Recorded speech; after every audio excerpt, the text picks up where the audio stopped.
Michael Wolff jokes now about sending a box of chocolates to the White House after Donald Trump threatened legal action against his tell-all book last week, and as a result, said it's shooting up the bestsellers list.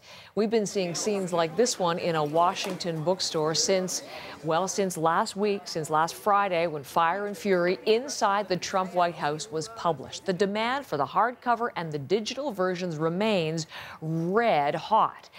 And that brings us this morning to this man, a U of T professor, and his book. There's his on the right side of your screen, right there, similarly titled Fire and Fury.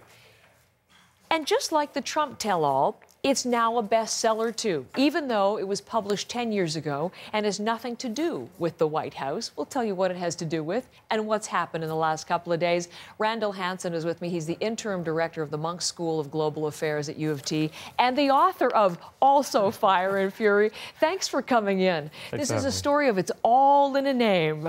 All in a name. Tell me what your Fire and Fury is about. Well, it's a story of the bombing of Germany during World War II from the perspective of civilians, and it's a reflection on the morality of that bombing. Okay, Allied bombing of Germany. Absolutely. And the children and civilian casualties as a result of that. So nothing to do at all with what we're talking about, Fire and Fury. And how many copies of your book, up until last week, had you sold? Well, it's been out for a decade, and it's about 15,000 in total, but most of that concentrated in the first couple of years after the book came out. So it's been quiet since then. It was critically acclaimed, nominated for a Governor General Award, but it was 10 years ago.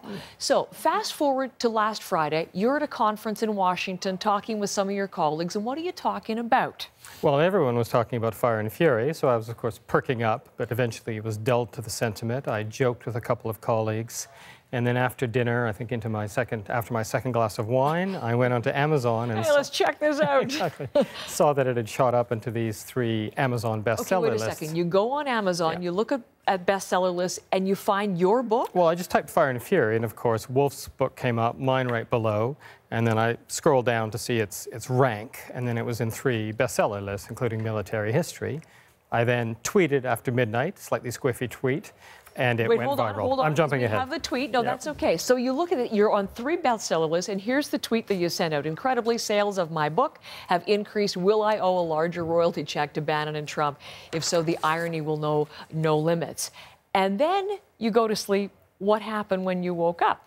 So slept off that glass of wine, got up a bit late, breakfast, went onto Twitter, and it had gone viral. It was thousands of likes and a huge commentary on my tweet and eventually the book and the books and some of the issues in them. And interview requests from all around the world? Yes, people such as yourself and Newsweek, a couple of German newspapers, Seoul, Copenhagen. So do you know how many have been sold as a result of this? No, this is the 64 million euro question everyone's asking. I won't know until I get my royalty statement. And it really depends. When does that come out? Oh, another month I'll get it. Yeah. And then you'll find out how many we shall see, yeah. No way to know, I guess, if any bought by mistake. Well, I got a couple of angry tweets, so I think a couple of people did. But how many? Yeah, who knows? We can monitor the returns, perhaps. What do you make of all of this? Well, I mean, it's partly just, it's amusing. But my sales don't matter. What I hope will happen is that at a moment in which we have this demagogue, this unstable demagogue in the White House threatening war, that people who read my book will reflect on the morality of war and above all the horrific consequences of war for civilians. And if that happens, this will have all not only been fun, it would have been worth it. Isn't that interesting? When you referred in your tweet to the irony, you're not an admirer of Trump, and also I'm not, no. The very contrary image and message of your writing being brought to the fore in this way.